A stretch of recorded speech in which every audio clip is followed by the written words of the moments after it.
네, 우리 삼성전자 주주 여러분들 반갑습니다. 수익 파트너 이 대표입니다. 자, 오늘 7월 14일 화요일장 마감 이후에 영상 촬영하고 있고요. 오늘 삼성전자 보신 주주분들은 정말 변동성이 컸던 하루라고 느끼셨을 것 같아요. 장 초반에는 좀 강하게 밀려주면서 24만 원까지 떨어지고 큰 하락이 발생을 했죠. 분봉을 좀 보시면 12시가량 이후에 외국인과 프로그램 매수세가 꾸준히 유입이 되면서 결국 26만 5천 원까지 좀 회복을 하며 3% 가까운 상승으로 마감을 했습니다. 많은 주주분들이 오늘 반등이 시작된 거냐, 이제 추세가 좀 바뀌는 거냐 궁금해 하시는데, 오늘 시장에서 나온 수급과 방금 나온 ADR 이슈, 그리고 오늘 밤부터 이어질 미국의 굵직한 이벤트들까지 같이 보시면서 앞으로 체크해야 할 포인트를 좀 말씀드릴 거고요. 오늘 이 영상만큼은 집중해서 꼭 끝까지 시청해 주시면 감사드리겠고, 수익 파트너 이 대표에게 힘이 되는 구독과 좋아요 한 번씩 부탁드리면서 댓글에 삼성전자 파이팅, 40만, 50만 가자 응원의 댓글 남겨주시면 그 방향성에 맞춰가지고 여러분들과 끝까지 함께 대응 도와드리도록 하겠습니다. 먼저 오늘 가장 긍정적이었던 부분은 외국인 수급입니다. 오늘 외국인은 현물 시장에서 약 2조 원 가까운 순매수를 기록을 해줬고, 현물에서도 1조 6천억 규모의 롱포지션을 추가를 해줬죠. 이로써 외국인들의 선물 누적 롱포지션은 약 7조 6천억 수준까지 확대가 됐어요.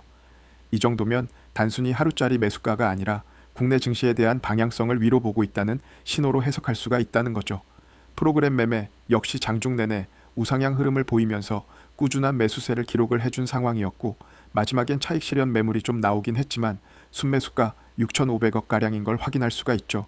특히 오전 급락 이후에 프로그램이 지속적으로 물량을 받아주면서 삼성전자도 저점을 빠르게 회복하는 모습을 보여줬습니다. 하지만 이제부터가 더 중요합니다. 오늘 밤부터 미국에서는 2분기 실적 시즌이 본격적으로 시작이 돼요. JP모건이랑 골드만삭스, 시티그룹 등 미국 대형 금융회사들의 실적 발표가 예정되어 있고, 무엇보다 시장이 가장 주목하는 미국 6월 CPI 발표가 기다리고 있어요. 이번 CPI가 예상보다 낮게 나오면서 물가 둔화 신호가 확인된다면 금리 인하 기대감이 다시 살아날 수가 있고, AI와 반도체를 포함한 성장주 투자 심리가 더욱 강해질 가능성이 있습니다. 반대로 이 CPI가 예상보다 높게 나온다면 금리 부담이 다시 커질 수가 있기 때문에 내일 시장은 상당히 민감하게 반응할 가능성이 높다는 거죠. 그리고 여기서 끝이 아니에요. 내일은 ASML 실적 발표, 모레에는 TSMC 실적 발표가 예정되어 있어요. ASML은 반도체 장비 업황을 보여주는 대표 기업이고, TSMC는 AI 반도체 수요와 첨단 공정 투자 방향을 먼저 확인할 수 있는 기업입니다. 특히 실적보다 중요한 것은 향후 가이던스예요. AI 투자 확대를 계속 언급을 하는지, 고객사들의 투자 계획이 유지되는지가 삼성전자와 SK하이닉스를 포함한 국내 반도체주에도 직접적인 영향을 줄 수도 있다는 말이죠. 따라서 이번 주는 CPI와 PPI뿐 아니라 ASML, TSMC, 실적까지 모두 연결해서 봐야 하는 매우 중요한 일정이에요. 그리고 장마감 이후에 새로운 뉴스도 하나 나왔죠. 블룸버그 보도에 따르면 삼성전자가 미국 ADR 상장 가능성을 검토하고 있다는 내용이 전해졌어요. 다만 여기서 중요한 것은 현재 단계입니다. 아직은 투자은행들과 초기 논의를 시작한 수준이며 주관사 선정이나 구체적인 상장 계획이 확정된 것은 아니라는 거예요. 따라서 당장 실적이나 기업 가치가 바뀌는 재료로 해석하기보다는 중장기적으로 글로벌 투자 접근성을 확대할 수 있는 가능성 정도로 보는 것이 맞습니다. 또 최근에 SK하이닉스 ADR 상장 이후에 단기적으로는 차익 실현이 나왔던 사례도 있었기 때문에 무조건적인 호재로만 받아들이기보다는 실제 진행 과정과 외국인 수급이 어떻게 이어지는지 함께 확인하는 것이 중요하다는 거예요. 오늘 외국인 현물 2조, 원순 매수와 선물 1조, 6천억 원, 롱포지션 확대는 분명 긍정적인 신호였어요. 하지만 이번 주에는 대형 이벤트들이 연속적으로 예정되어 있는 만큼 하루하루 뉴스와 지표에 따라 변동성이 커질 가능성이 높다는 거예요. 그래서 지금은 단순히 주가만 보는 것이 아니라 외국인 수급이 계속 이어지는지, 프로그램 매수가가 유지가 되는지, 그리고 미국 지표와 반도체 기업들의 가이던스가 어떻게 나온지를 함께 체크를 하시면서 저희가 대응을 하는 것이 가장 중요한 구간이라고 말씀을 드리고 싶어요. 제가 항상 말씀드리죠. 주가는 언제 가장 크게 움직인다. 매일 오전장 초반에 가장 큰 움직임을 보이죠. 오늘 저녁에 CPI 발표도 있고, 내일은 PPI 발표, ASML 발표, TSMC 발표, 이런 이벤트들이 있기 때문에 당장 수요일 내일 굉장히 중요하고 저희가 대응을 할 수 있는 마지막 구간일 수도 있기 때문이에요. 그래서 제가 아침 저녁마다 라이브 방송으로 이 신호를 드리고 대응법 좀 알려드렸는데 우리 주주분들은 본업을 하시다가 실시간으로 확인하실 시간이 없으시잖아요. 장중에 못 보시다가 쭉 떨어지니까 그제서야 연락 오셔가지고 지금이라도 뭐 손절해야 되나요? 있는 거 다 던져야 하나요? 하시는 분들이 한두 분이 아니라는 거죠. 그래서 이제 방식을 좀 바꾸기로 했습니다. 영상 아래 설명란에 구글 폼이 있으니 그 부분 작성해서 매수가, 매도가, 대응 방법에 대해서 작성해서 각자 필요하신 부분 제가 무료로 도와드릴 테니 구독과 좋아요 해주시고 받아가시면 좋겠습니다. 그럼 우리가 당장 이렇게 변동성이 큰 삼성전자에 대해서 어디 부근에서 추가 매수가와 고점 매도가를 잡아야 되냐, 우리 주주분들 돈이 걸려있는 문제이기 때문에 이번 주에 큰 이벤트들이 많고 앞으로 또 충분히 조정이 나올 수 있으니까 난 지금 어떻게 해야 될지 모르겠다. 당장 내일 수요일 고점이랑 저점, 신규 진입 추가 매수가 어딘지 잘 모르겠다 하시는 분들은 영상 아래 구글 폼 꼭 작성해 주시면 우리 영상 보신 구독자님이구나 하고 소중하게 파악을 해서 매수가, 매도가, 시그널 사인 잘 정리해서 실시간 대응 진행하도록 할게요. 지금은 예전처럼 좋은 종목 하나 사서 무작정 버티는 시장이 아니라 저희가 이 변동성에 어떻게 대응을 하느냐가 수익을 결정하는 시장입니다. 지금 시장은 고환율, 고금리, 고물가라는 세 가지 부담을 동시에 받고 있고 특히 외인들 입장에서 좀 보게 된다면 환율이 계속 오르는 상황에서 저희 한국 주식을 보유할 매력이 떨어질 수가 있어요. 주식으로 수익을 내더라도 환차손이 발생할 수 있기 때문에 외인들은 차익 실현에 나서거나 자금을 회수하는 움직임을 보여줄 수가 있다는 거죠. 오히려 주가가 반등을 할 때 일부 현금을 확보를 하고 시장의 공포에 빠졌을 때 다시 좋은 가격에 담을 준비를 해야 합니다.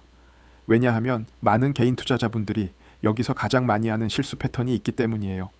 주가가 하락을 하다가 어느 날 갑자기 3%에서 5% 반등이 나오면 아 이제 다시 올라가는구나 생각을 하시면서 이 추격 매수가를 잡게 됩니다. 그런데 그 반등이 진짜 상승 시작이 아니라 단순한 기술적 반등이었다면 어떻게 될까요? 결국 다시 밀리면서 더 큰 손실로 이어질 수가 있다는 거죠. 그래서 저는 지금 자리에서 공포보다 저희가 대응을 하는 게 가장 중요하다고 생각을 해요. 저희 삼성전자는 결국 올라갈 종목이라고 생각은 합니다. 하지만 저희가 그 조정을 다 맞아가면서 버티는 것보다 생선뼈 말라 먹듯이 고점에서는 일부 수익을 챙기고 저점에서 다시 모아간다면 훨씬 효율적인 투자라고 생각을 해요. 앞으로 변동성은 계속 나올 수 있습니다. 좋은 종목일수록 수직으로 올라가는 종목은 없기 때문이죠. 그래서 지금은 저희가 감정적으로 대응을 하기보다 당장 앞으로의 주가 변동과 외국인 수급 변화를 먼저 확인하는 것이 가장 중요해요. 앞으로의 이슈들이 너무나도 중요한 변곡점이 될 수도 있기 때문에 거기에 맞는 반도체 업종 호재와 앞으로의 이벤트들이 다시 주가를 끌어올리는 재료가 될 가능성도 충분히 있다고 판단을 하고 있어서 차분하게 저희가 같이 대응을 하는 게 가장 중요하고요. 하지만 반대로 나는 삼성전자 오래 가져갈 거다. 떨어져도 계속 모아갈 생각이다. 이렇게 생각하시는 분들도 계실 겁니다. 그런 분들께는 매도가 얘기가 아니라 앞으로 나올 하락 흐름과 추가 매수가 타이밍 위주로만 알려드리도록 할게요. 궁금한 내용이나 장기 투자자분들의 매수가 전략 또는 매도가 타이밍도 같이 알고 싶은 주주분들은 앞서 말씀드린 대로 영상 아래 구글 폼만 꼼꼼하게 작성해 주시면 됩니다. 작성해 주시면 우리 영상 보신 구독자님이구나 하고 외인 동향이랑 대응점 사인 전부 브리핑 해가지고 오늘 저녁 중으로 빠르게 알려드리도록 하겠습니다. 그리고 제 영상 끝까지 시청해 주신 우리 열정 가득한 구독자님들 위해서 제가 또 큰 선물 하나 준비해 왔습니다. 이것도 받아가시면 좋을 것 같아요. 자, 오늘 제가 준비한 선물은 여러분들이 상당히 좀 흥미를 가지실 거예요. 2026년에 가장 핫한 테마가 바로 이 AI지요. 그 AI로 인해서 주목받는 핵심 부재료가 있습니다. 바로 냉각 분야인데요. 오늘 이 냉각 분야에서 떠오른 종목 하나를 추천을 해드릴게요. 이 종목이 박스권을 상당히 오래 지속하고 있었는데 최근에 이런 식으로 돌파 시도를 하면서 본격적인 상승 추세에 진입하는 모습을 보여주고 있어요. 그래서 아직까지 시장에 관심이 집중이 되지는 않았다. 그러니까 이제 상승 초입 구간에 위치했다는 점이 우리가 집중해야 될 이유가 되는 겁니다. 이 종목 추천도 추천이지만 사실 우리가 꼭 알긴 해야 돼요. 왜 지금 냉각 산업이 중요해지고 있는지, 그리고 시장 자금이 어떤 방향으로 움직이고 있는지 이런 것들을 우리가 알고 있어야 종목 선정에 있어서 더 우위를 점할 수 있다는 거. 그래서 오늘은 이 냉각 산업에 대한 핵심을 쉽게 정리해서 말씀드리겠습니다. 자, 여러분들도 아시다시피 AI가 전 세계적으로 큰 관심을 받고 있죠. AI 산업이 커질수록 데이터 센터의 발열 문제도 좀 심각해지고 있어요. 그러다 보니까 기존 냉각 방식만으로는 절대 버틸 수가 없단 말이에요. 기존의 이 냉각 방식은 발열 문제가 해결이 안 되고 거대한 냉각 설비가 필요하니까 부피도 크고 돈도 많이 들어요. 그래서 다른 방식으로 제안된 게 바로 이 액침 냉각입니다. 서버 자체를 특수 냉각액에 직접 담가서 열을 빠르게 식히는 방식인데 기존 대비해 전력 효율이 높고 비용 절감도 크다는 평가를 받고 있죠. 지금 보시는 자료처럼 세계 1위 클라우드 기업 AWS의 데이터 센터가 발열을 못 잡아서 전력까지 끊기고 난리가 났었죠. 이게 뭘 뜻하냐면 AI 경쟁의 본질은 결국 전기와 냉각이라는 물리적 자원 관리로 귀결될 거라는 거죠. 이 사건으로 인해서 제2의 AWS 사태를 막을 수 있는 유일한 대안으로 이 액침 냉각이 더더욱 대두되고 있고 이것은 결국 엄청난 돈이 될 수밖에 없는 이유입니다. 데이터 센터를 가지고 있는 모든 기업들이 주목을 하고 있으니까요. 현재 엔비디아를 비롯한 글로벌 빅테크 여러 기업들은 물론이고 국내 대기업들도 본격적으로 뛰어들고 있는데요.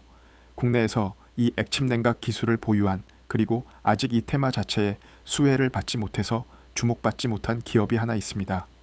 우리가 이 차트를 같이 한번 보게 됐었을 때 과거 이 종목은 2020년도에 17,000원대까지 크게 상승했던 흐름이 있었습니다. 하지만 이후에 긴 하락 사이클이 이어지면서 현재는 3,000원대에 위치해 있는 상황이고요. 즉 고점 대비 80% 이상 조정을 받은 자리라고 볼 수 있습니다. 근데 중요한 건 지금부터인 게 최근 들어 주가가 다시 슬금슬금 올라오기 시작하고 있고 이 과정에서 상승과 등락을 반복을 하면서 바닥 매집 구간이 형성될 가능성이 매우 높다는 거예요. 이런 종목들은 시장에서 한동안 소외가 되면서 개인 투자자들의 관심도 멀어지는 경우가 많았습니다. 하지만 오히려 그런 자리에서 장기 매물대를 소화를 하면서 바닥을 다지는 흐름이 나오는 경우가 많다는 거죠. 아까 보여드렸던 것처럼 이 개인은 계속 매도를 하고 있는데 이 외인들은 반대로 매수가를 잡고 있다는 거, 주식장에서는 이런 흐름을 흔히 저가 매집 신호로 해석하는 경우가 많습니다. 그래서 이 히든 종목 같은 경우는 정리해보면 첫 번째로는 매출 대비 현재 시가총액이 과도하게 낮은 구간이라는 점, 두 번째는 고점 대비 큰 폭의 조정을 이미 거쳤다는 점, 세 번째는 실적 턴어라운드 기대감이 살아날 수 있다는 점, 네 번째는 외국인 재매집 흐름이 확인되고 있다는 점입니다. 그렇기 때문에 지금 시장에서 거의 알려지지 않은 코스닥 중소형 기업이라고 하더라도 세력이 다시 바닥에서 이렇게 물량을 모으는 흐름이 맞다면 이후 충분히 우상향 파동이 나올 가능성도 열려 있다는 거예요. 결국 중요한 건 수급이 본격적으로 붙기 시작하는 초입 구간을 얼마나 빠르게 보느냐입니다. 이런 종목들은 한번 움직이기 시작하면 단기간에 변동성이 크게 나오는 경우도 많기 때문에 지금처럼 바닥을 다지는 구간에서 관심 있게 보는 전략도 중요할 수가 있죠. 그래서 앞으로 우상향 흐름이 이어질 가능성을 기대할 수 있다는 거예요. 이 종목 아직 늦지 않았고요. 지금 거래량은 초기일 뿐이고 이 냉각이라는 테마가 시장에서 주목이 될 때쯤 대시세가 터질 기대가 되는 종목입니다. 이 종목 받고 싶으신 우리 주주분들은 영상 아래 설명란에 있는 구글 폼을 작성해 주시면 제가 빠르게 확인 후에 해당 종목의 PPT 자료와 함께 어떤 구간이 바닥이 될 수 있는지, 어디서 이런 강한 매수세가 유입될 가능성이 있는지, 그리고 향후 단기적인 고점과 저점 구간은 어디로 예상되는지까지 우리 매수가 매도가 대응 전략을 정리해서 공유해 드리겠습니다. 여러분들도 좋은 타이밍에 기회 잡으셔서 좋은 흐름과 함께 가져가셨으면 좋겠습니다. 구글 폼 작성하셔서 꼭 받아가시길 바라고요. 오늘 영상 끝까지 시청해 주셔서 감사드리면서 다음 분석 영상으로 찾아뵙도록 하겠습니다. 감사합니다.